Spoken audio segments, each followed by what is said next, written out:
अन्नू जी पंजाब से। गुरुदेव आपके चरणों में कोटि कोटि प्रणाम। गुरुदेव, क्या पति की कमाई हुई धनराशि को उनसे पूछे या बताए बिना श्री जी की आज्ञा समझकर किसी जरूरतमंद या संत सेवा में देना गलत है? हाँ, नहीं करना चाहिए। दोनों की सहमति होनी चाहिए। पति की कमाई हो या आपकी भी कमाई हो। जैसे मान लो आप भी नौकरी कर रहे हो, आज तो माताएं बहनें भी नौकरी करती हैं, तो आपने दोनों ने हाथ मिलाया है ना। पाणी ग्रहण का मतलब क्या होता है? देखो, अगर ठीक से चलोगे तो तुम्हारा ये भी जीवन मंगलमय होगा और परिणाम भी मंगलमय होगा।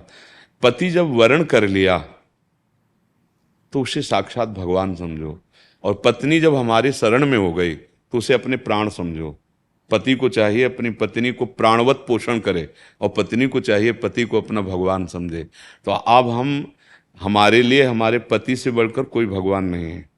तो अगर हमारे भगवान चाहते हैं कि इनको 100 रुपया दे दो तो हम देंगे, नहीं, हमारा कोई धर्म नहीं है। हमारा धर्म है एकमात्र पति की आज्ञा में रहना। और पति को चाहिए कि जैसे हम अपने प्राणों का पोषण करते हैं ना, ऐसे पत्नी को दुलार करें।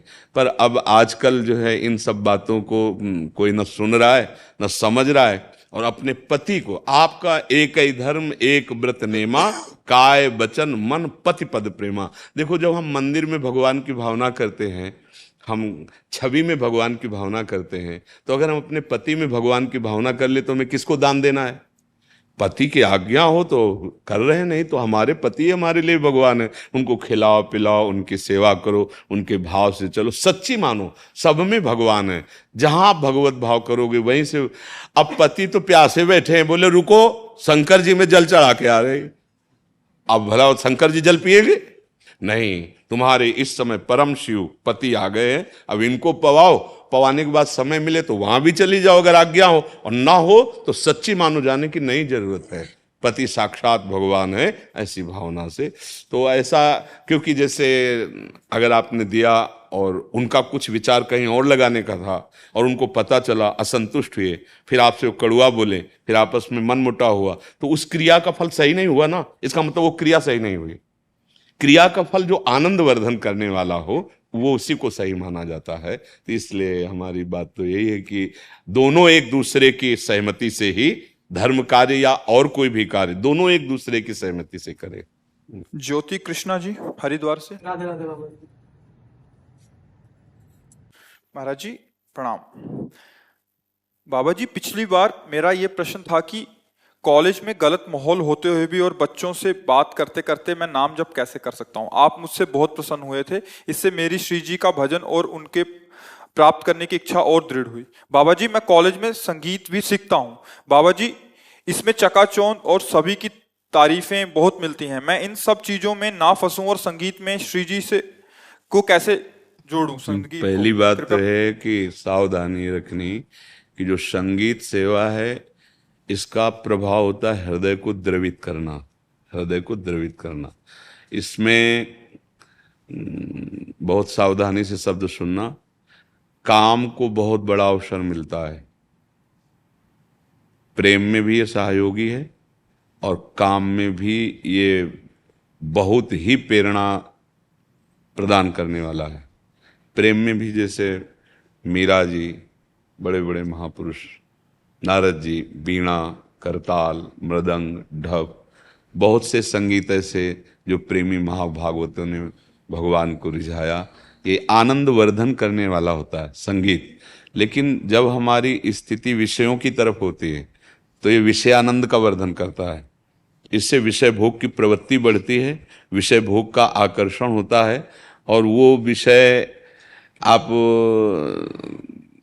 लौकिक उन्नति को प्रधान मानने लगेंगे, और विषय सेवन में आपको अहंकार के कारण प्रियता बढ़ती चली जाएगी, और आपका संगीत जिस लिए था वो उद्देश्य नष्ट हो जाएगा। चार लोग वाहवाही करके, प्रशंसा करके आपके अहंकार को पुष्ट कर सकते हैं, तो उससे आपको क्या मिलेगा? हृदय असंतुष्ट है और बाहर से लोग वाहवाही कर रहे हैं तो फायदा क्या हुआ? हृदय में हमारे जलन पैदा हो रही, पेट बहुत भूखा, बाहर से लोग कह रहे हैं बहुत बड़ा आदमी 56 भोग पा के आ रहा है, उससे हमें क्या होगा? तो संगीत बहुत दिव्य वस्तु है, और संगीत गिराने में भी बहुत सहयोगी है। इसको अन्यथा न लिया जाए, बहुत सावधानी से समझा जाए।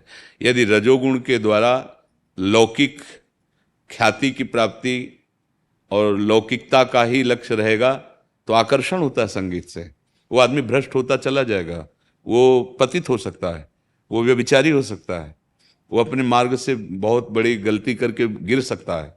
बस संगीत वाले को अगर उत्तम संगीत, भले वो लौकिक गीत ही क्यों ना गाने हो, पर उसको अपने सदाचार की रक्षा करनी चाहिए। सदाचार समझते हैं ना? पवित्रता, विचार की पवित्रता, आचरण की पवित्रता। अगर कोई भी किसी भी विषय का और वो आचरणहीन है तो 4 दिन के लिए भले उन्नति हो जाए, इसके बाद उसको डिप्रेशन में जाना पड़ेगा। इसके बाद वो मदिरा पान करेगा और एकांत में बैठ करके जलेगा कि वो तो हमसे आगे निकला जा रहा है, हम अब कैसे आगे, हम कैसे छाएं। अगर 1-2 बार छा भी गया ना तो भी फिर वो डाउन होगा। सत्य वस्तु सत्य है और असत आचरण असत है।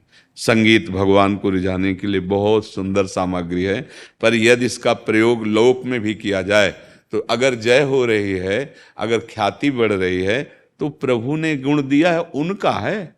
अगर वो न चाहे तो एक बार आप सा भी नहीं बोल सकते, पूरे सरगम और स्वरों की तो बात जाने दो। आवाज उन्होंने दी है, गुण उन्होंने दिया है, तो जय उनकी हो रही है, हम अपनी ना माने। और जो हमसे रीझे तो वो रीझना भी प्रभु के लिए हो। अगर अपने को मान लेंगे कि हम बहुत अच्छे गायक, बहुत अच्छे, वो गिर जाएंगे। अच्छा देखो, इतने बड़े बड़े हमारे देश में गायक हैं, गायक हुए और गायक होते रहेंगे। यदि हमारे प्रभु से नहीं जुड़े, सत्य वस्तु से नहीं जुड़े, तो 4 दिन तालियां बजी, अब इसके बाद फिर क्या है? कौन जानता है हमको? कौन मानता है? गया। अब वो जीव जहां गया अपने कर्मानुसार हो। अब यहां हम अगर उसके लिए बैंड भी बजाएं तो उसके काम आएगा क्या? अगर वो जीव नरक में पड़ा हो या वो किसी नीच योनि में पड़ा हो तो यहाँ का बैंड उसके किस काम में आएगा? यहाँ की वाहवाही उसके किस काम में आएगी?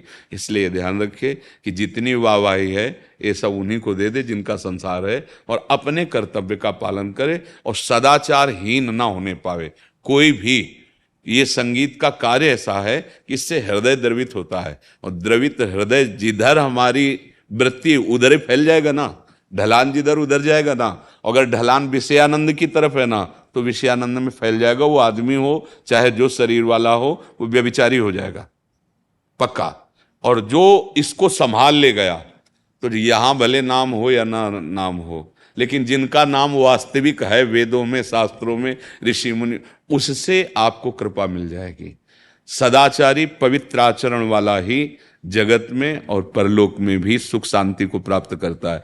व्यभिचारी 4 दिन की चांदनी है। 4 दिन ठीक है, माना है तुम्हारा सुपरहिट गाना हो गया, सुपरहिट विषय हो गया, और जिस दिन पुण्य नष्ट हो जाएंगे कोई पूछेगा नहीं, और तुम्हारा मन ही तुमको इतना कोसेगा कि तुम सोचोगे कि क्या शरीर नष्ट कर दूंगा। ऐसी जलन पैदा हो जाएगी। और घटनाएं हो रही हैं, सुन भी लो, देख भी लो। क्यों? क्योंकि सुकृत है तब तक तो ठीक है, जिस दिन दुष्कृत का नंबर लगा, वो वर्तमान का दुष्कृत और जो जमा दुष्कृत वो नष्ट कर देगा। इसलिए बच्चा, सबको चाहिए चरित्र को संभाल ले। वही संगीतज्ञ है, वही ज्ञानी है, वही महात्मा है, वही विद्वान है, वही बलवान है। और जिसका चरित्र बिगड़ गया तो सब कुछ बिगड़ गया। सदाचार की रक्षा करना।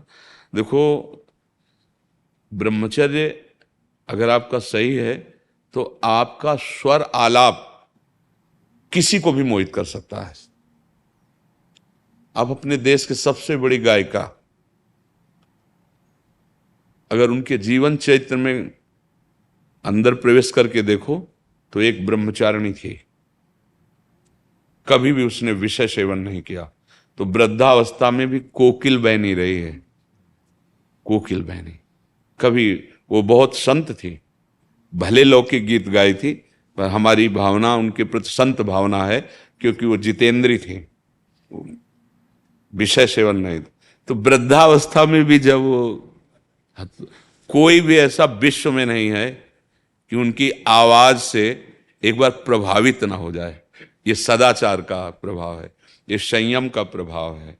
तो अगर गाना ही है तो भगवान को प्रधान रखना कि सबके हृदयों में आप ही बैठे हो नाथ। और चरित्र पवित्र रखना। जो चरित्रहीन होता है वो कितना भी यश प्राप्त कर ले, बाद में उसको तुम देख लेना, जाते जाते तो आप देख ही लेना, क्योंकि अब जाएगा तो उसकी बिगड़ी जो की है ना वो उसको भोगने को मिलेगी ना, तो जाते जाते तो उसकी हालत खराब हो ही जाएगी। अभी 4 दिन की चांदनी भले हो। बेविचारी, अपवित्र आचरण करने वाला, अपवित्र नशे करने वाला न यहाँ सुखी रहता है न वहाँ सुखी रहता है। हाँ ये है कि 2-4 गाने हिट हो गए, सुपर हिट हो गए तो तालियां बजी, वाहवाही, तो पार्टी बनी, तो अहंकार को पचा नहीं पाता है। तो ऐसे नहीं, अगर किसी भी मार्ग में चले, कोई भी हो, तुम्हारा प्रश्न तो पूरे देशवासी भी सुन सकते हैं ना, तो कोई भी हो, अपने चरित्र को पावन रखते हुए अपने अपने विषय में पूर्ण कर्तव्य का पालन करे तो वो जय को प्राप्त होगा। यहाँ भले वाहवाही ना हो, लेकिन हमारे भगवान उसे प्यार करेंगे। और जिस पर भगवान की कृपा होती है ना, हाँ उसको कुछ दुर्लभ नहीं रहता। जहाँ पर कृपा राम की हुई तहाँ पर कृपा करे सबको ऐसा। हाँ भगवान, आचरण पवित्र होना चाहिए बच्चा। और आज हमारा समय, समाज आचरण विहीनता में ज्यादा जा रहा है। आचरण विहीन हम होते चले जा रहे हैं। चाहे कोई भी किसी भी कला में प्रवीणता प्राप्त करे तो उसका फल समझता है आचरण विहीन हो जाना, ये इससे पतन हो जाएगा। संयम से रहो। अगर गृहस्थी में भी तो अपने एक संयम व्रत, तो किसी भी मार्ग में जाओगे, भले तुम्हारी यहाँ ज्यादा उन्नति न हो, लेकिन वो भगवान की प्रसन्नता का हेतु बन जाएगा। हमें तो जाना ही है, हम सबको जाना है, आज नहीं तो कल जाना है। जाना है तो हमें जहाँ जाना है, हमको प्रधान बात वहाँ की रखनी है कि वो प्रसन्न हो जाए, जिसलिए हम आए हैं यहाँ वो कार्य हो जाए।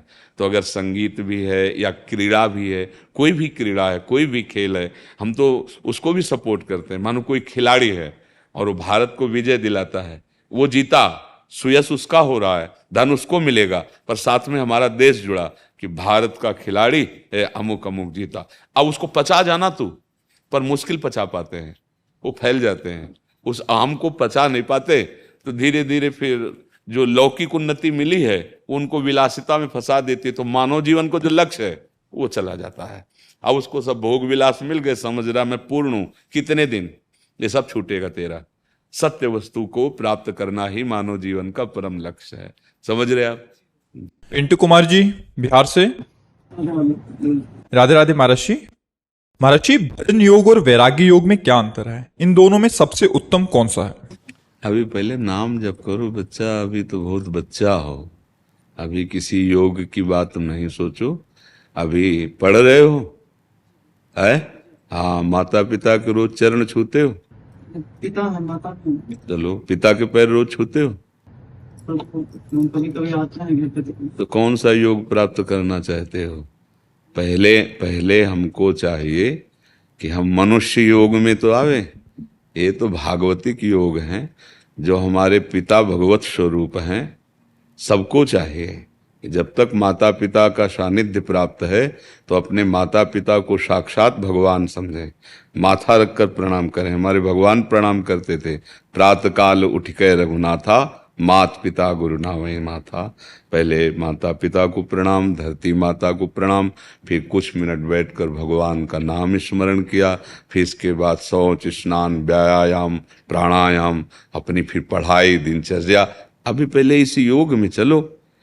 कोई भी योग प्राप्त करने के लिए पहले हमें मनुष्य योग चाहिए। हम अभी आसुरी योग को प्राप्त हो रहे हैं। हमारी बुद्धि जो है आसुरी प्रकृति की तरफ आकर्षित हो रही। आसुरी प्रकृति कहते हैं, आसु कहते हैं प्राणों को, जो अपने ही प्राणों को सुख देने की लालसा से दूसरे के प्राणों को दुख पहुंचाता रहता है, उसे आसुरी वृत्ति कहते हैं। तो पहले हम दैवी संपदा में आवें, फिर हम भागवतिक स्वरूप की तरफ आगे बढ़ें।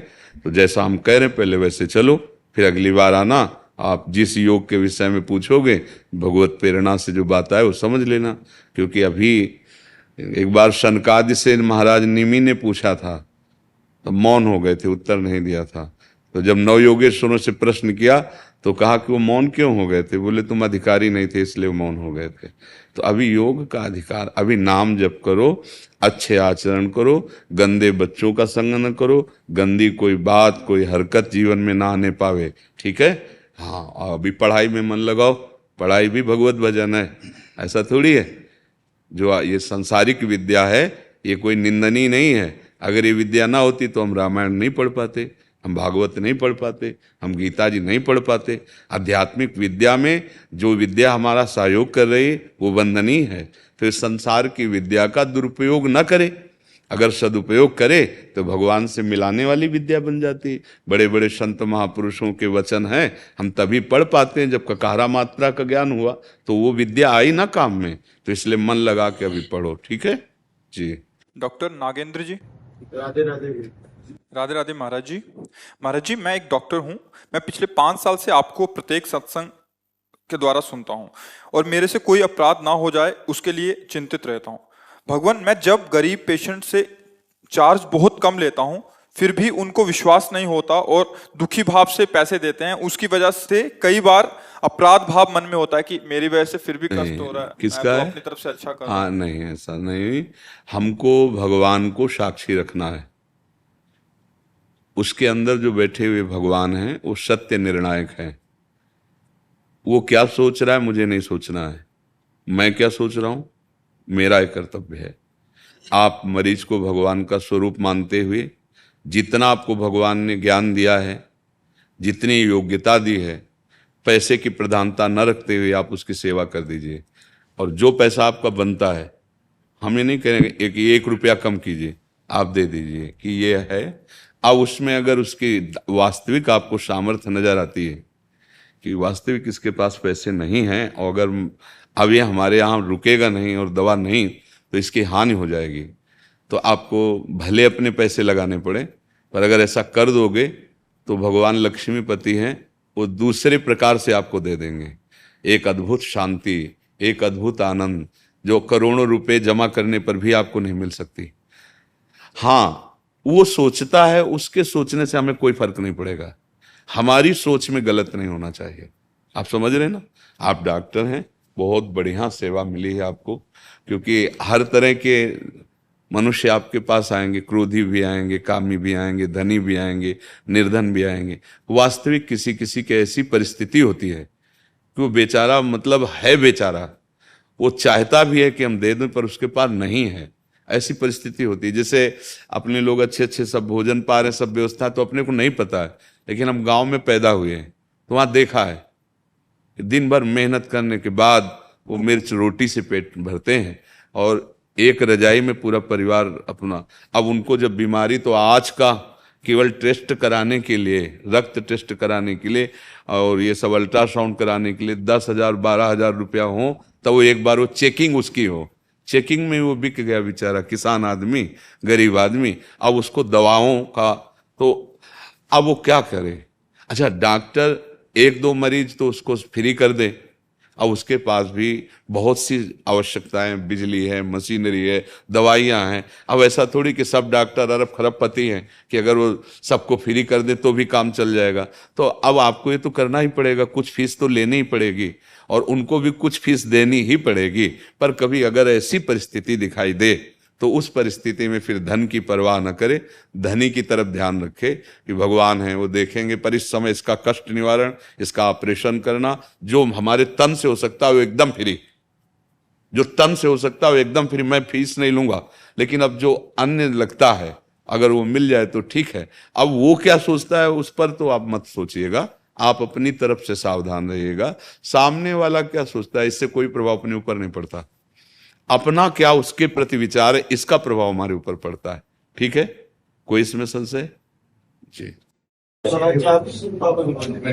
कृपा तो लाडली लाल की प्रिया प्रीतम की हम सबके ऊपर बहुत है।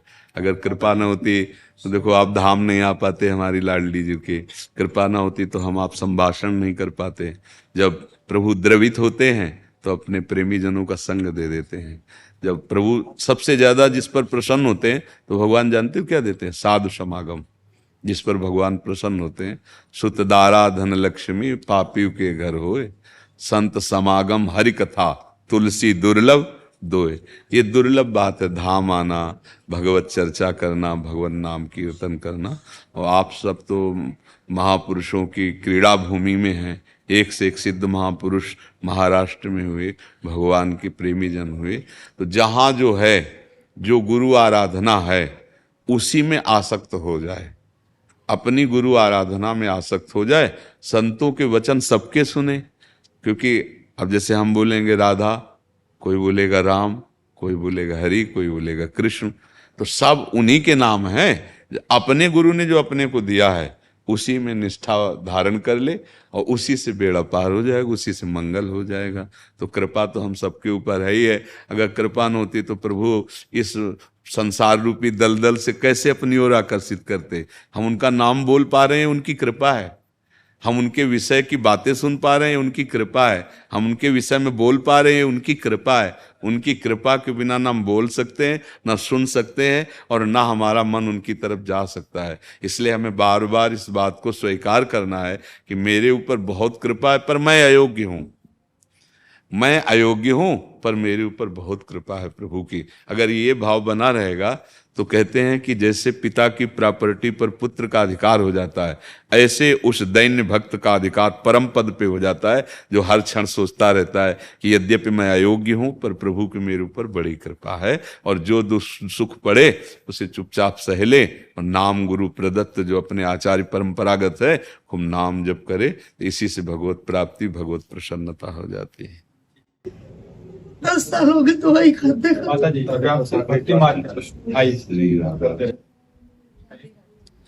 अब हमारी बात आप मानोगे नहीं, क्योंकि आप कामना पहले ही हृदय में रख रहे हो। नहीं तो राधा राधा जपो, देखो तुम्हें 10 साल पाते हो गए, मुझे 18 साल हो गए किडनी फेल हुई, और 18 साल से दवा और ये डायलिसिस, तो हम निराश थोड़ी हैं। आप भी निराश मत होइए, राधा राधा रटिए, शरीर का जो दुख सुख है उसे भोग लीजिए, और एक बात तो पक्की समझ लो कि यहाँ से चलना है, यहाँ से जाना है। हाँ, तो निराश मत होइए, दुखी मत होइए। ऐसा मत सोचिए कि कोई ऐसा चमत्कार इस भूतल पे कर सकता है कि तुम्हें जवान कर दे, तुम्हारी किडनी ठीक कर दे। तो ये सब देखो नौटंकी नाटक की बातें अलग है। अगर ऐसा होता ना तो फिर पूरा भारत में औषधि की जरूरत नहीं होती, सब ठीक हो जाते। जब जो ये नाटक करते हो ना, उनको भी देखना, जब बीमार होंगे तो जाएंगे वहीं अस्पताल। इसका मतलब है कि दुख सुख भोगना पड़ता है, और राधा राधा कह लो तो अगली बात सही हो जाए। जय जय श्री राधे। आप तो साक्षात प्रभु का रूप बन के आए। राधे राधे महाराज जी। राधे राधे। आप और कुछ सुना सकते हैं? क्या सुना सकते हैं? सुनाओ। जय हनुमान ज्ञान गुण सागर, जय कपीस तिहु लोक उजागर, रामदूत बलधामा अंजनी भूत पवन सुतनामा, महावीर विक्रम बजरंगी, कुंती निवास सुमति के संगी, कंचन वरण विराज सुवेसा, कानन कुंडल कुंचित केसा, हाथ वज्र ध्वजा विराजे, कांधे मूढ़ जनेऊ साजे, शंकर सुवन केसरी नंदन, तेज प्रताप महाजगवंदन, विद्यापान गुणी अति चातुर, रामताज कहिवे को आतुर, प्रभु चरित सुनवे को रसिया, राम लखन सीता वन बसिया, सूक्ष्म रूप से आई दिखावा, विटक रूप लई लंका, जराबा भीम रूप धरि सिर संहारे, रामचंद्र के काज सवारे, लाए सजीवन लखन जाए, श्री रघुवीर हर्ष लाए, रघुपति की नी बहुत पढ़ाए, तुम मम प्रिय भरते संभाई, सास बदन जस तुम्हारो आप क्या सोचते हो? आपको और बात कर ले जब बचपन में थे ठीक है, फिर आगे सुना ला आके, ठीक है। महाराज जी, भगवान जी जल्दी कैसे प्रसन्न होते हैं? बस हनुमान जी को तुम प्रसन्न कर लो तो भगवान जी तुम्हारे प्रसन्न हो जाएंगे। और अगर हनुमान जी को प्रसन्न करना है तो सिया राम सुनाना पड़ेगा उनको। अगर सीताराम सुनाओगे तो हनुमान जी प्रसन्न हो जाएंगे। और राम रसायन तुम्हारे पासा, तो हनुमान जी के पास राम जी का प्रेम रस है, और प्रेम से भगवान प्रसन्न हो जाते हैं, प्रेम से भगवान प्रकट हो जाते हैं। समझ गए आप? हाँ, आप सिया राम हनुमान जी को सुनाओ। और देखो, अच्छे आचरण करना, गंदे बच्चों का संग न करना, मम्मी पापा के रोज चरण छूना। छूते हो आप चरण? हाँ, इसलिए माता पिता के चरणों के प्रणाम करने से आयु बढ़ती है, बुद्धि बढ़ती है, और कीर्तिवान होता है, वो यशस्वी होता है। इसलिए ठीक है, आज से अपने माता पिता के चरण छूना और हनुमान जी महाराज को सिया राम नाम सुनाना। ठीक है? अच्छे बच्चे।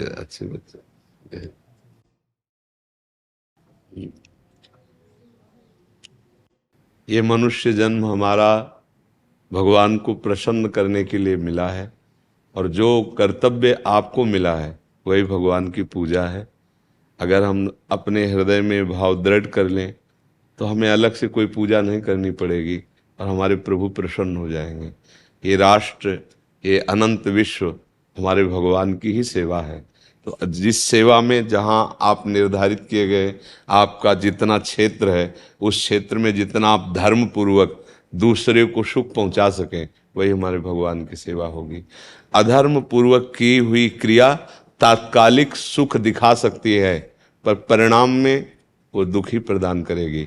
धर्म पूर्वक की हुई क्रिया तात्कालिक दुख का अनुभव करा सकती है, तत्कालिक ऐसा लगेगा कि लाभ नहीं मिला, लेकिन परिणाम में बहुत सुख और शांति प्राप्त होती है। अपने कर्तव्य को पूजा मान करके किया जाए तो हमारे हरि उसी से प्रसन्न हो जाते हैं। और अभी भगवान की कृपा से हमको ये उन्नति मिली कि हर जीवों से बढ़कर मनुष्य देह मिला। मनुष्यों में भी हमको विभाग मिला न्याय का, कि हम दूसरों को जो अधर्माचरण करते हैं उनको पवित्र कर सकें दंड देके, और जो धर्माचरण करते हैं उनको प्रसन्न कर सके सच्चा न्याय करके। तो अगर हम ये पूजा करेंगे तो हमारे भगवान इसी से प्रसन्न हो जाएंगे। शिल्पा जी। राधे राधे हरिवंश। महाराज जी प्रणाम। महाराज जी, जब आपका व्यवहार सबके साथ अच्छा हो, आप सबसे प्रेम से बात करते हो, परंतु कुछ समय ऐसी स्थिति होती है कि आपको कड़ा बोलना ही पड़ता है, परंतु बुरा नहीं चाहते किसी का। जिनको कड़ा बोलते हैं तो वो व्यक्ति को खराब लगता है और फिर वो मन में गलानी होती है। आप अधिकार के अनुसार कड़ा बोला जाता है। जैसे गुरु पद पे हैं तो शिष्यों के दोष दर्शन करके उनको निर्दोष बनाने के लिए उन पर कड़ी वाणी का प्रयोग और कड़े दंड का प्रयोग किया जाता है, उनके मंगल के लिए। या माता पिता अपने बच्चों के लिए, या मित्र अपने मित्र के लिए, बस इसके आगे नहीं। अधिकार के अनुसार किया। ऐसा थोड़ी आप जगत गुरु पद पे थोड़ी कि आप सबको डांट सकते हैं या आप सबको कड़वा बोल सकते हैं, क्योंकि आप अपनी बात में स्थिर होइए कि आप सबसे प्रेम से व्यवहार करते हैं, आप अच्छी बात करते हैं, तो आप में अभिमान है क्या अच्छाई का? अगर है तो सबसे बड़ी बुराई तो हमारे अंदर बैठी हुई है, हमें उसे निकालना चाहिए। सामने वाले में दोष देखने का अधिकार दो को ही है, या सदगुरुदेव को, गुरु पद पर जो भी विराजमान है, वो चाहे टीचर भी क्यों ना हो, अपने विद्यार्थी को निर्दोष करने के लिए, उन्नति के लिए वो डांट सकता है, दोष दर्शन कर सकता है, और माता पिता कर सकता है। अगर सच्चा कोई मित्र है तो भी वो गुरु तुल्य ही है। जो कुपंथ से निवार करके सुपंथ में चलावे उसे दोस्त कहते हैं। कुपथ निवार सुपंथ चलावा उसे मित्र कहते हैं। बकाया फिर और दोष दर्शन करने का अधिकार नहीं। अगर उपासक और दोष दर्शन करता है तो वो अपनी उपासना से हाथ धो बैठेगा। कड़ा बोलने का अधिकार माता पिता गुरुजनों को है, क्योंकि वो उसको सुधारना चाहते हैं। उनका उद्देश्य है कि ये प्रीति या भय से अच्छे आचरण वाला बने, भगवान का भक्त बने या देशभक्त बने, समाज सेवी बने। ऐसे इसमें गुण आवे जिससे इसका मंगल हो और इसके संग से दूसरों का मंगल हो। तो पहली बात आप क्या हैं ये देखिए। दूसरी बात आप में इतनी सामर्थ्य है। तीसरी बात अगर सामर्थ्य है तो फिर बुरा नहीं माना जाता। जैसे हम किसी को समझा रहे और वो हमारी अवहेलना करके चल दे, गाली दे दे, तो हमें मुस्कुरा देना है, क्योंकि हम अपनी बात कह रहे हैं, सत्य बात कह रहे हैं। अब आप नहीं मान रहे हैं, ये आपका स्वभाव है, आपका प्रभाव। अगर हमारे को बुरा लगता है तो पहले हमें सुधरने की जरूरत है, दूसरे के सुधारने की योग्यता भी हमें नहीं है। जब हम अपनी बात को रखें और सामने वाला तिरस्कार कर दे हमारी बात को और हमें बुरा ना लगे, तब हम बात रखने लायक हुए हैं। ये सब बातें विचार कर लेनी चाहिए। किसका प्रश्न है? हाँ, आप देख लो बच्चा, आपको जैसा इस विषय पर अनुभव हो वैसा कीजिए।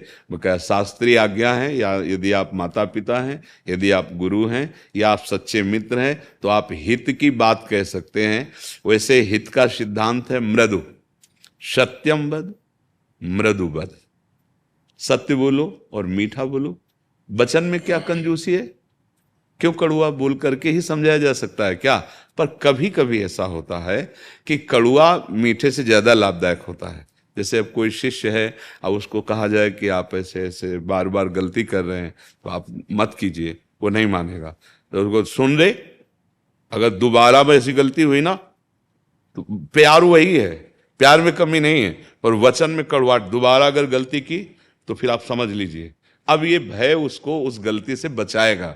अगर दोबारा गलती की तो हम तुमसे बात नहीं करेंगे, हम तुम्हारे लिए कुछ नियम कड़वे ऐसे रख देंगे जिनको पालन करने में बड़ी कठिनता, और वो भयवश अच्छे मार्ग का पथिक बन जाए ऐसे। और बहुत गंदे वचन बोलना, ये तो बहुत मलिन वाणी वालों के लक्षण होते हैं, जैसे गालियां देना, ऐसे गंदे वचन उच्चारण करना, ऐसे परुख कठोर वचन बोलना कि हृदय को छलनी कर दें, ये सब तमोगुणी पुरुष के, मलिन पुरुष के। भागवती पुरुषों की ऐसी वाणी नहीं होती। वो कठोर भी बोलेंगे तो उसमें बड़ी मिठास होती है उनके कठोर बोलने में भी। समझ गए आप? इसमें कोई संशय?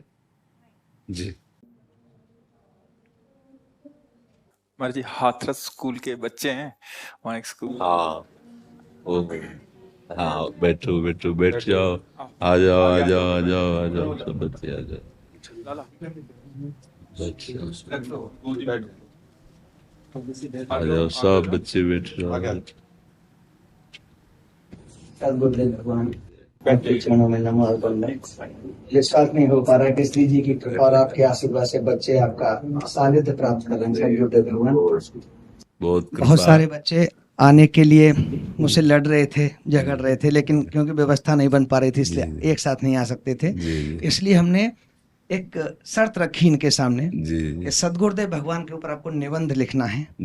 सब बच्चों ने निबंध लिखा सद्गुरुदेव भगवान, और जो बच्चे सही लिख पाए उनको आपका आशीर्वाद दिलाने के लिए लाया हूं। नहीं, जो सही नहीं लिख पाए हैं उनको भी हमारा आशीर्वाद रहेगा, हाँ, कि वो भी आगे बढ़े, सही लिख पाए। हाँ, बहुत सुंदर जी। बाकी इनका लगभग सबने प्रश्न भी रखे थे अपने के सद्गुरुदेव भगवान से जाके हम अपने अपने प्रश्न रखेंगे। इनमें ज्यादातर का प्रश्न ये था सद्गुरुदेव भगवान कि कैसे आखिर हम अच्छी पढ़ाई करते हुए अपने मार्ग को, अपनी मंजिल को प्राप्त कर सकते हैं, इधर उधर हमारा ध्यान न भटके, और कैसे हम श्री जी के चरणों में अपने ध्यान को लगा सकते हैं, ऐसा इनका प्रश्न था। हम प्रारंभ इस बात से करते हैं कि आप जब प्रातः कालीन उठें तो पहले उठने का नियम लें कि सूर्योदय के 1 घंटा पहले हम उठेंगे। देखो, हमारी प्रार्थना मानना, सूर्योदय के 1 घंटा पहले। हम ये नहीं कहते कि जैसे हम लोग उठते हैं वैसे नहीं। आप बच्चे हो तो इस समय सूर्योदय कै बजे होता है? लगभग 6 बजे, 6। आप 5 बजे उठ जाइए और उठ करके सबसे पहला कार्य कीजिए, पृथ्वी के चरण स्पर्श कीजिए, भूमि के चरण स्पर्श कीजिए। और फिर आप जिस आसन पर बैठे हैं, देखो ध्यान से हमारी तरफ सुनना, जिस आसन पे बैठे हैं, जिस पे शयन किए थे, जिस सैया पर सोए थे, पृथ्वी को प्रणाम करने के बाद उसी सैया में 5 मिनट केवल बैठ जाइए, और 5 मिनट बैठकर 5 संतों का नाम ले लीजिए। आपको कोई याद है 5 संतों के नाम? अगर ना याद हो तो याद कर लेना।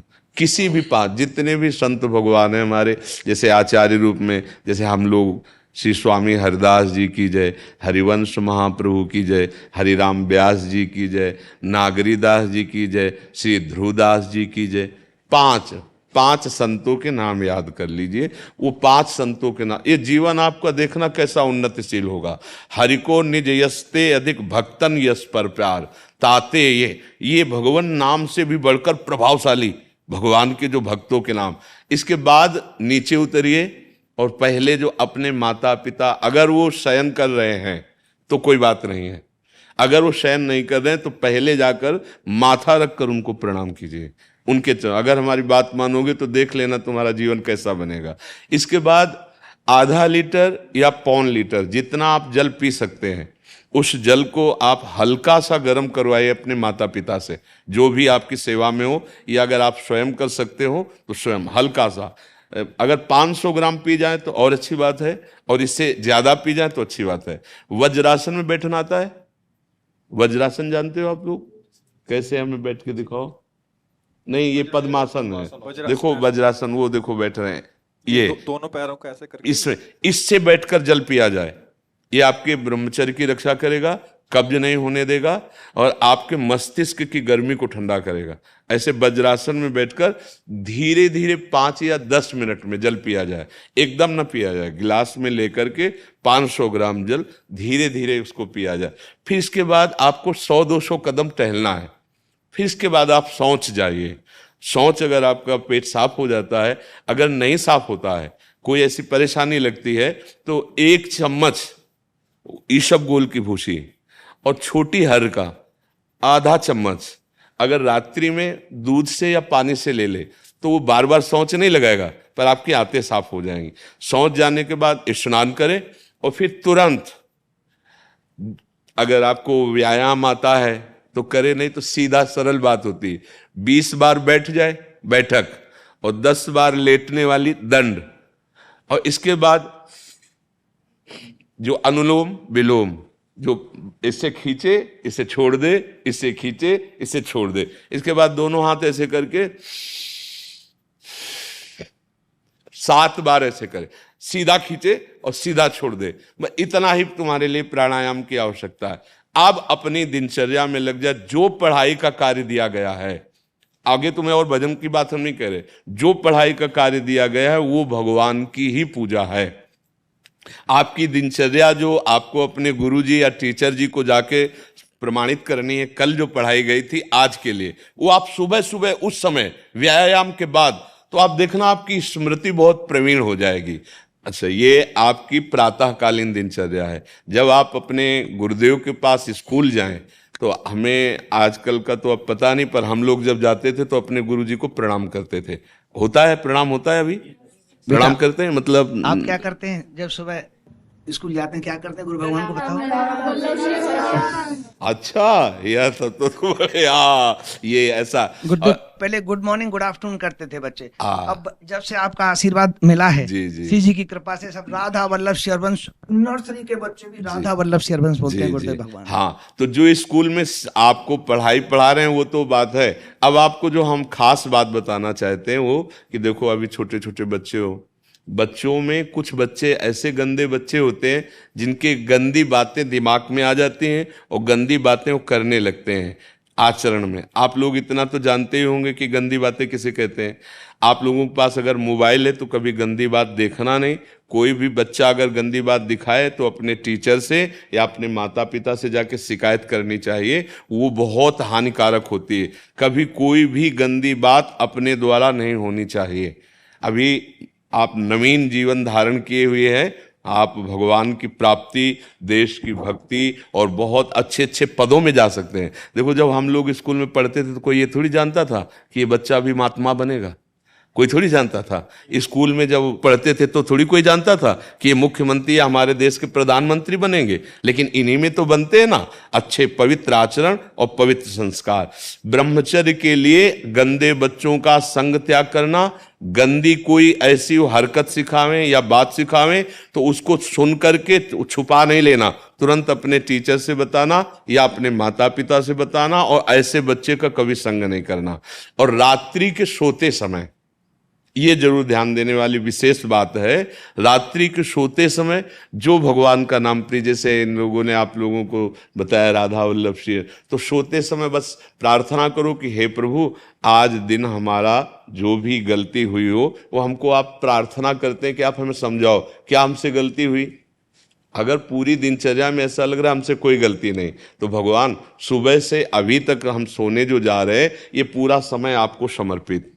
आप देखना, इसका फल देखना, एक तपस्वी की तपस्या का जो फल होता है ना, उसका ये फल मिलेगा। और सोते समय बस राधा वल्लभ श्री हरिवंश, राधा वल्लभ श्री हरिवंश, इधर उधर ना सोचते हुए, ना मोबाइल देखते हुए, ना कोई गंदी बात मन में, और चुपचाप सो जाइए। और जब फिर सुबह उठे तो फिर ऐसी दिनचर्या।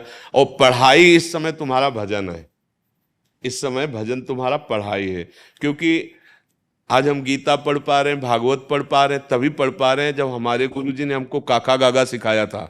अगर वो मात्रा, वो ककाहरा हमको ना आता होता तो आज हम ग्रंथ ना अवलोकन कर पाते। तो वो पढ़ाई हमारे लिए अमृत हुई ना, तो उस अमृत पढ़ाई को अगर हम कुमार्ग में ले जाते तो वो विश्व बन जाती। तो ये पढ़ाई भी भजन का नींव बना ना,